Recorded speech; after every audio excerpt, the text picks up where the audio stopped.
J'ai le plaisir de donner la parole à mon collègue, ancien collègue et toujours collègue et ami Bruno Pollack, donc qui est enseignant-chercheur à l'école vétérinaire d'Alfort et qui va donc nous parler de la giardiose pour les animaux.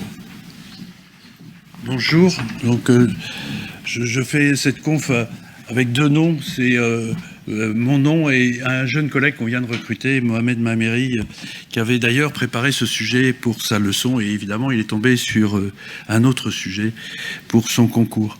Donc c'est à double titre, c'est au titre de notre unité de recherche où je mène des travaux sur giardiose, microbiote et probiotiques, mais dont on ne parlera pas aujourd'hui, et puis au titre du laboratoire d'appui scientifique et technique et diagnostic de l'école d'Alfort. Donc tout d'abord, c'est un vieux parasite, puisque c'est le premier protiste qui a été découvert en 1681 par Van Leeuwenhoek, qui était drapier de son état et qui avait fait des microscopes dont voilà l'état, donc spécialiste de la fabrication de la lentille. On peut se dire comment on voit une giardia.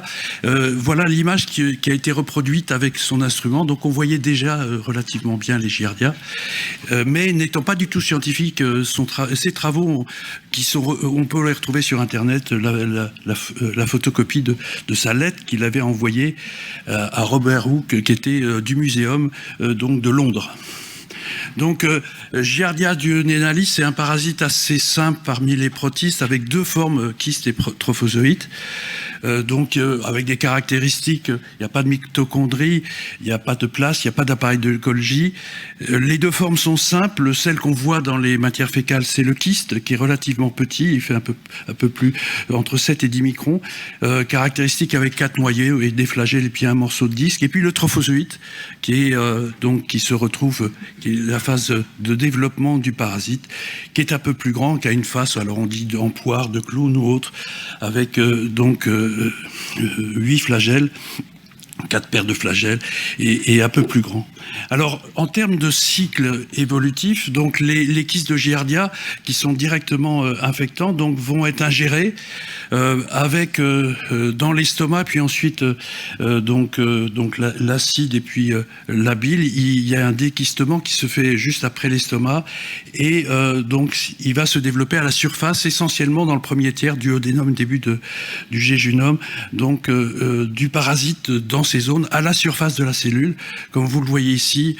Donc on voit quelquefois ici même la trace des anciens parasites qui sont vraiment à la surface et qui sont avec une ventouse qui lui permet d'adhérer. Donc ensuite, les parasites, au fur et à mesure qu'ils arrivent dans l'iléum, il y a une modification de pH et d'autres phénomènes qui fait qu'il y a un enquistement qui va se faire. Et qui ensuite, ce sont ces kystes qu'on retrouve dans l'environnement. Donc ces kystes sont directement infectants, il n'y a pas de temps d'attente comme d'autres parasites.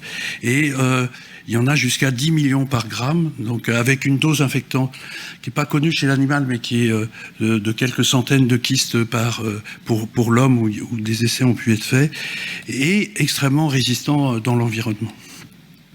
Alors ce Giardia, il y en a dans différents hôtes. Alors on parle Giardia duodenalis, on verra juste après. On ne différencie pas encore les espèces, même si des noms ont été donnés et depuis un certain temps, on les utilise toujours pas, puisque on a essayé de donner ces noms pour essayer de les différencier. On parle toujours de différence donc en termes de génotype qu'on appelle assemblage, et actuellement on a donc 8 génotypes. Donc le A et le B donc sont des génotypes qu'on retrouve chez l'homme. Et en ce qui concerne nos carnivores, donc c'est le chien et les canidés, c'est le C, et puis et le D, et puis l'assemblage F pour félidés qu'on retrouve chez le chat. Il y a d'autres espèces à côté. Donc, chez les rongeurs, on a d'autres, Muris et Microtis, puis vous avez d'autres espèces dans d'autres groupes zoologiques. Donc sa prévalence, c'est un parasite qui est fréquent chez les animaux de compagnie, les cochons et les ruminants. Voilà des données qui sont... Alors ces données, il faut toujours les prendre, c'est vraiment du doigt mouillé parce que c'est fait des enquêtes diverses et tout. Ce qu'on peut dire, c'est qu'il y en a un peu partout et qu'il y en a beaucoup plus chez le jeune. Donc pendant la phase de croissance, quels que soient les animaux, donc par rapport aux adultes, voilà les données qui existent pour le chat et le chien, mais il n'y a pas d'enquête précise qui permette de dire quelle est la prévalence exacte donc chez les animaux. Ce qu'on peut dire, c'est qu'on les cherche, et notamment, nous on les cherche pour des cadres d'expérimentation avec de l'immunofluorescence directe. On les retrouve sur tous les chiots, jusqu'à peu près 1 an, voire 18 mois, donc à faible charge parasitaire. Puis on les retrouve dans l'eau d'évacuation, dans les citernes, on le retrouve vraiment partout, sans grande difficulté, sans avoir besoin de concentrer beaucoup et de les purifier, on les retrouve directement. Ah. Alors, nous, je vous ai remis quelques données qu'on a dans notre laboratoire. Donc, c'est sur 5 ans. J'ai fait ça, j'ai pas refait ça sur les dernières années. Avec la méthode qu'on utilise, qui est une méthode de sédimentation formolétaire. Donc, les parasites sont centrifugés vers le vent et tous les débris, ou maximum de débris, passent dans la couche avec l'éther en surface. Eh bien, en moyenne, on a donc à peu près 15% chez le chien et moins chez le chat, puisque bon, c'est assez logique, on a en plus beaucoup de chats qui sont dans les appartements. Si on regarde la prévalence par âge, on retrouve quelque chose de très classique. Donc pendant la première année, avec un maximum, vous voyez que ça diminue très fortement. Donc il y en a encore un peu entre 1 an et 2 ans, et vraiment plus beaucoup, avec, semble-t-il, une légère remontée. Ces chiffres d'ailleurs un peu étonnants, qu'on en a moins entre 0 et 3 mois et 3 et 6 mois, bon, c'est sur des nombres qui sont assez faibles ici et aussi relativement faible ici, mais c'est quand même relativement logique. On voit des vieux animaux où des jets d'eau sont à nouveau observés. Ça, c'est sur des chiens ouais, j'avais oublié. C'est sur des chiens de propriétaires, essentiellement, que l'on a, quand on va chercher sur des enquêtes dans des élevages. Alors, on en a fait 2, il n'y en a pas beaucoup dans la littérature, il y a plus de collectivité, mais l'élevage est un domaine un peu particulier. Bon, c'est évidemment variable en fonction des élevages. Donc, la première étude qu'on avait faite avec une étudiante qui était en thèse vétérinaire, donc c'était sur 6 mois, dans 10 élevages, 54 portées, et on avait 104 prélèvements. C'était pas des prélèvements de chiots, c'était des prélèvements de portée. Et voilà ce qu'on retrouve. Donc on retrouve à la fois donc les coccidies, isospora, et puis vous voyez donc en examen 60% des prélèvements étaient positifs. Donc, ce qui est relativement important, et on revoit quelque chose qui est assez connu. Vous voyez que ça, dès 2 mois, on a ensuite un plateau montrant qu'il y a une prévalence qui est élevée, qui monte très précocement et puis qui est ensuite relativement élevée.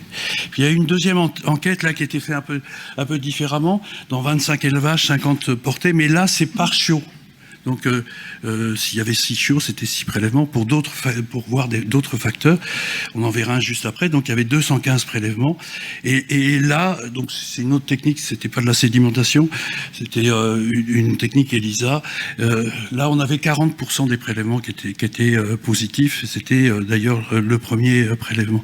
Ce qui est intéressant, c'est là, en fonction du score fécal, on voyait une différence entre l'absence et le pourcentage de présence de Giardia et le score normal ou anormal donc des matières fécales. Est-ce qu'il y a des études sur la prévalence des adultes en élevage et dans l'élevage de chats? À ma connaissance, il n'y a jamais eu d'études un peu importantes qui permettent d'avoir des éléments. Donc, il n'y a pas d'enquête actuellement en France. Donc, on n'a pas. Qu'est-ce qu'il en est sur les autres animaux de compagnie? On en voit, nous, régulièrement, je pense que vous en voyez. Il y a peu d'études. C'est Panchev, qui est un vétérinaire qui est chez IDEX, a fait plusieurs publications là-dessus, sur des copro-antigènes. Et voilà ces résultats. Donc 7% chez le lapin, donc chinchilla, oui, c'est extrêmement fréquent. Nous aussi, on en voit assez, c'est probablement celui on voit le plus, cochon dingue, un peu plus de 4%, et furet, un peu plus, donc de l'ordre 10-13%. C'est aussi quelque chose, on voit peu de parasites chez le furet, coccidie chez le jeune et également giardia, c'est vraiment les deux.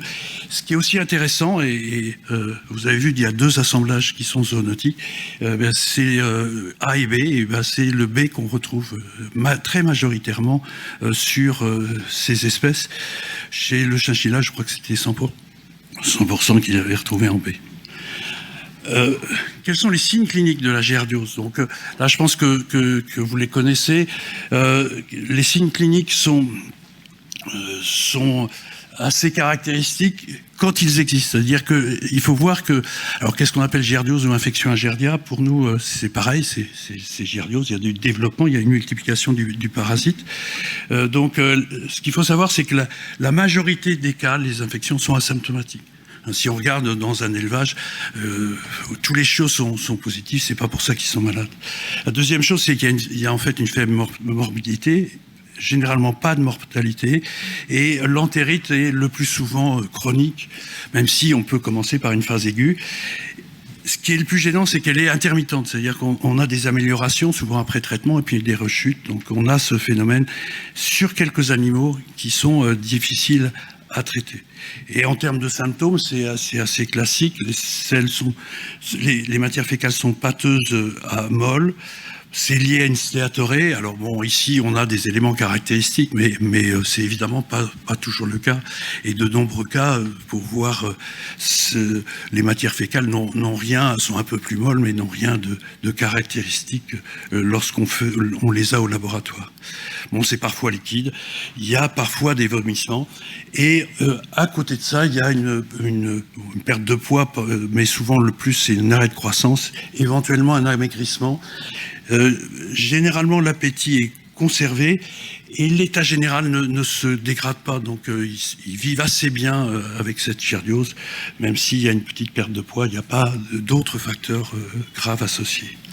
Alors, est-ce qu'il y a d'autres signes cliniques avec la giardiose? Beaucoup de signes ont été décrits chez les humains. Chez les chiens, c'est pas toujours facile. Il y a une publication récente qui montre donc un cas d'urticaire cutanée avec des papules qui étaient apparues une semaine avant, des giardia à la copro, un traitement au fenbendazole et puis la disparition des papules juste après le traitement est bien négatif en copro-antigène. Alors est-ce que c'est lié à la giardiose? Bon, c'est des choses qui sont connues chez l'homme, qui pourraient être aussi associés. Savoir si c'est lié à ça, c'est compliqué, mais on considère que c'est vrai quand il y a des troubles, une copro pour vérifier qu'il n'y a pas de parasites et le traitement des parasites est tout à fait justifié. Le deuxième élément important, c'est quelque chose qui est bien connu chez l'homme, c'est le syndrome post-infectieux. Je pense que Loïc en parlera. Et donc il parlera d'une épidémie qui a eu lieu en Suède, donc à Bergen, et en fait donc, comme c'était une zone où il n'y avait pas de giardiose, ils ont suivi la population pendant plus de 6 ans et ils voient des lésions 2 ans après et encore 6 ans après avec des troubles, des symptômes abdominaux et le syndrome de fatigue chronique observé après cet épisode sur les patients qui avaient eu la giardiose. Donc il y a des phénomènes de post-infectieux importants sur giardiose qui ont été étudiés et Loïc l'a étudié sur des modèles avec André, un modèle souris, et on retrouve les mêmes choses. Donc il est très probable qu'il y ait ce phénomène, mais dans un bruit de fond assez important, où il est difficile d'observer cela, mais il faudrait faire des suivis, donc une enquête prospective et non pas rétrospective, parce qu'en rétrospective, on ne peut pas montrer ces phénomènes-là. Alors, quels sont les diagnostics différentiels? Je resterai sur la giardiose parce qu'il y a sur les parasitoses. Bon, coccidiose, il n'y a pas trop de soucis parce que c'est vraiment aigu et c'est généralement assez précoce. Il y a vraiment 2 soucis qu'on a, nous, parce que souvent c'est associé. Et donc, on voit un parasite assez facilement, c'est giardia, puis on oublie l'autre. Donc, c'est la trichomonose chez le chat. vous connaissez, je pense, donc qui généralement rétrocède à 1 an avec une diarrhée qui est quelquefois importante, ça va jusqu'à l'incontinence fécale qu'on voit pas trop dans les cas de giardiose. L'état général est généralement bon, il y a même une croissance qui est peu perturbée sur ces chats, mais cette diarrhée chronique, avec quelquefois des giardias, on traite les giardias et ça ne marche pas, et on verra qu'en termes de traitement, c'est un élément important. Puis le deuxième, c'est quelque chose qu'on observe, c'est la strongyloïdose, où on voit des giardias, puis si on cherche pas avec un Bayermann, on trouve pas le parasite. Mais là, c'est chronique, il y a une dégradation, il y a une diarrhée quelquefois depuis l'adoption, et là, l'état général est fortement perturbé. Nous, on a des chiens qui sont vraiment des squelettes ambulants, et si on ne fait pas attention, on peut avoir des mortalités extrêmement importantes avec ce parasite. En termes de diagnostic, qu'est-ce qu'on a? C'est vraiment un peu, je dirais, le diagnostic est polémique dans le fait que si on a des outils, on peut retrouver des giardias partout. Et qu'est-ce qui va être une giardiose clinique? C'est pas toujours facile. Donc la quantité des kystes est variable.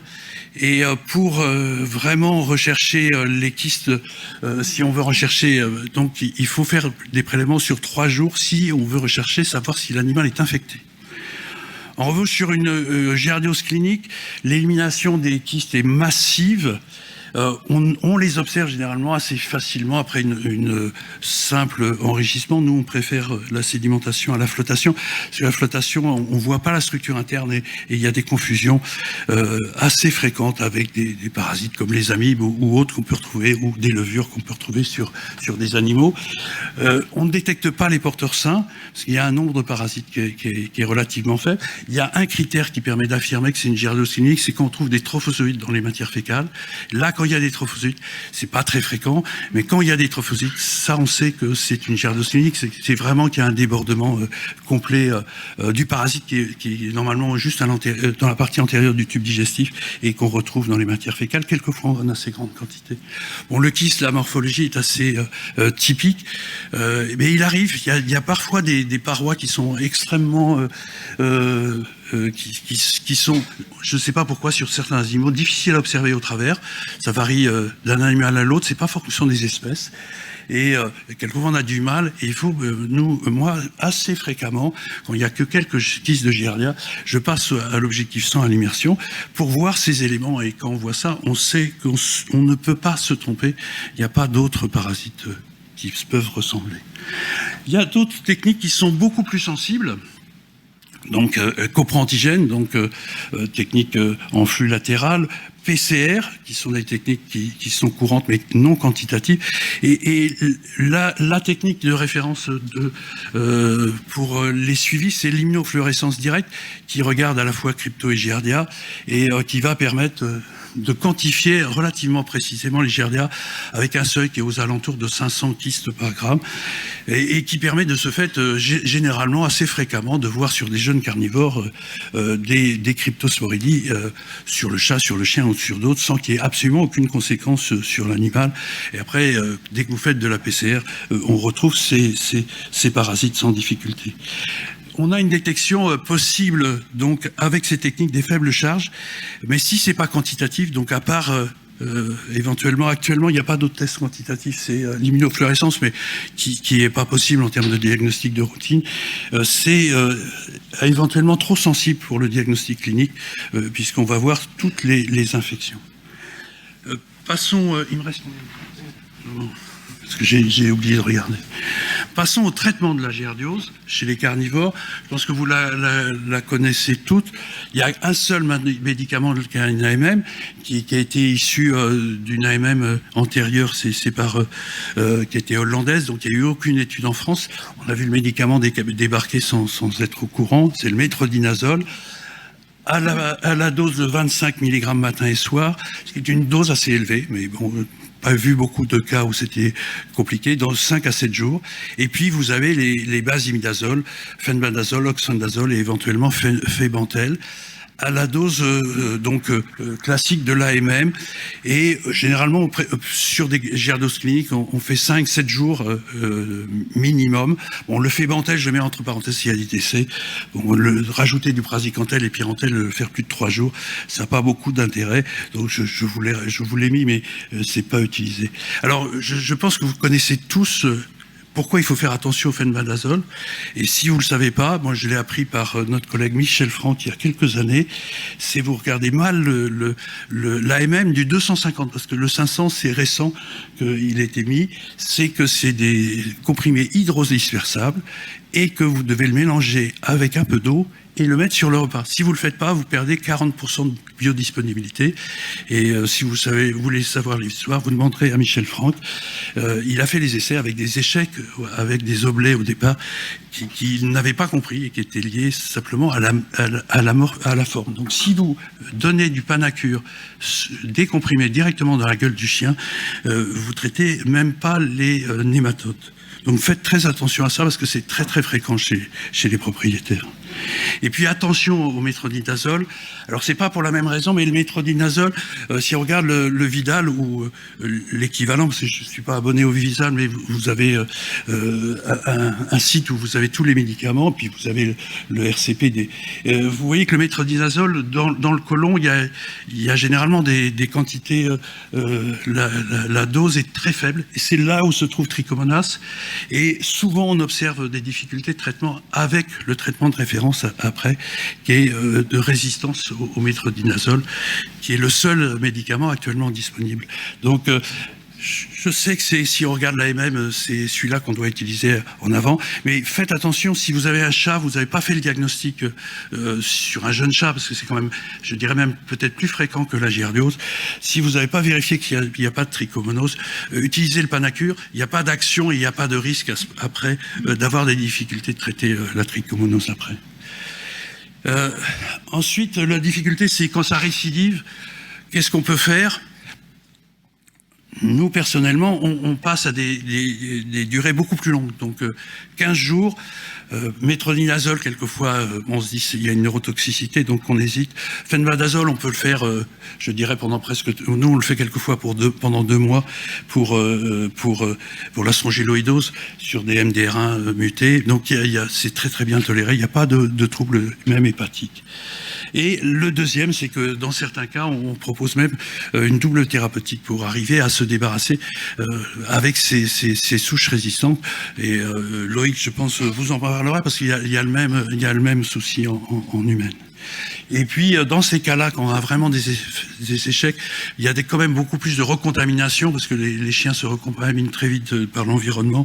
Et donc, c'est un shampoing avec une action désinfectante qui est régulièrement au cours du traitement pour essayer au maximum. Et puis, c'est la désinfection, évidemment, de l'environnement. Sur les élevages... c'est les mêmes médicaments, même éléments, sur des durées souvent plus brèves, parce qu'en fait, c'est écrêter la population, hein, c'est pas supprimer. Donc, on essaie de la faire en association avec la lutte contre la toxocarose, donc une fois tous les mois ou une fois tous les 2 mois, par rapport à un schéma qu'on va mettre entre lactone macrocyclique et benzimidazole pour lutter contre les toxocaroses chez le chiot. Alors, faites attention, là aussi, au fenbendazole, mais pour les éleveurs, ils vont pas s'amuser à dissoudre et puis à mettre sur chaque aliment du fenbendazole, ce serait trop compliqué. Et donc, ils utilisent du fenbendazole de ruminant.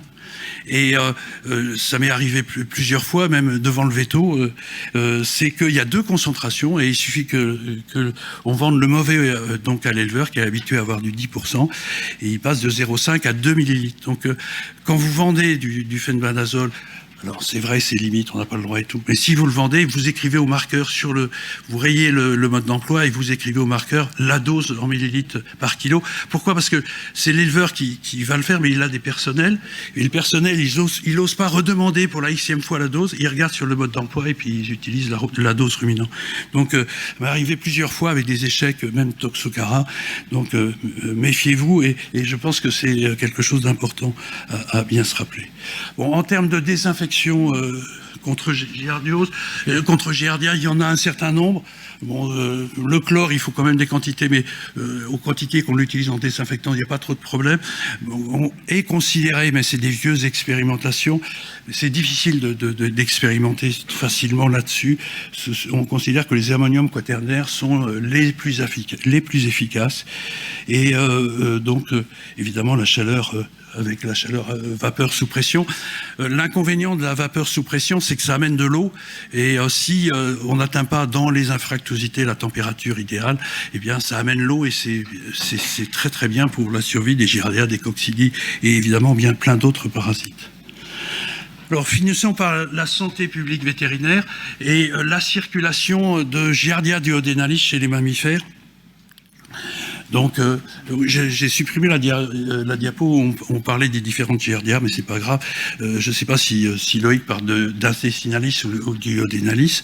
Donc là, c'est les pourcentages qu'on retrouve des différents assemblages. Donc on dit généralement, et c'est vrai que nous, chez le chien et chez le chat, on retrouve les assemblages, donc C et D chez le chien, et puis F dans les cas où on le recherche, mais c'est vrai qu'on ne le recherche pas systématiquement, c'est assez long. Il faudrait qu'on le recherche, et il faudra qu'on travaille avec Loïc, puisqu'il y a de plus en plus, ils vont être CNR pour la giardiose, donc ils vont faire du typage, donc ça sera intéressant qu'on ait les matières fécales et qu'on puisse faire le typage de l'autre côté. Et donc on voit qu'il y a quand même pas mal de A, donc chez le chat comme chez le chien. Hein. Il y a un peu de B. Bon, après, c'est essentiellement les autres. Vous voyez qu'il y a quelquefois un peu d'autres génotypes qui peuvent circuler, mais on voit que c'est ce génotype A et B qui passe à l'homme. On peut le retrouver dans de nombreuses espèces animales. Il n'y a pas que chez les nacs, on va le retrouver. Alors si on regarde, pour finir, cette circulation, vous voyez que la circulation, si on met l'homme au centre, donc on a essentiellement du A et du B chez l'homme, mais j'ai oublié de le dire, mais si vous regardez, vous avez aussi un tout petit peu de C, de D, de E, de F aussi chez l'homme. Et donc, dans ces cas-là, la passage par le chien, le chat et puis d'autres espèces sont tout à fait possibles si on se concentre sur le chat et chez le chien. Bon, c'est le A qui va circuler entre les deux qui est tout à fait possible. Et puis le passage là, en sens inverse, c'est peu probable, mais du génotype félin donc vers l'homme et éventuellement des deux génotypes canins vers l'homme. Donc ils sont tout à fait possibles chez l'homme. Et on a une circulation qui ont été décrites il y a pas mal de temps. Il y a un cycle sauvage qui est connu notamment au Canada, puisque vous avez la giardiose, ça s'appelle beaver fever, c'est donc la fièvre du castor. Donc, alors bon, c'est associé plus dans l'imaginaire, mais le castor étant toujours dans l'eau, il y a eu des cas où on a retrouvé le même génotype entre les castors. Donc il y a un cycle sauvage. Il y a des cycles sur les animaux de production, sur les chiens et chez les chats. Mais le passage, donc on sait que chez l'homme, c'est souvent une contamination par l'eau. La transmission directe, quelle est l'importance et la fréquence? C'est des éléments qui restent toujours totalement inconnus. Et puis, je tenais à remercier les personnes avec qui je travaille. Les personnes qui travaillent au Biopôle, donc notre technicien Guillaume Mutin et puis mes deux autres collègues, puisque le troisième, je l'ai associé, Radou Blaga et Véronica, Risco Castillo, mes collègues de l'équipe de recherche, donc Karim Adjou, Myriam Thomas et Isabelle Vallée, et puis les deux équipes du muséum sur lesquelles et de l'INRA, donc l'Institut Michaelis, avec lequel nous travaillons, et puis également, j'ai mis Anne-Sophie deux fois, mais c'est vrai qu'elle a fait beaucoup de travaux ces derniers temps. Et puis je vais passer ma parole à un homme qui aime manger aussi les giardia, comme vous le voyez ici.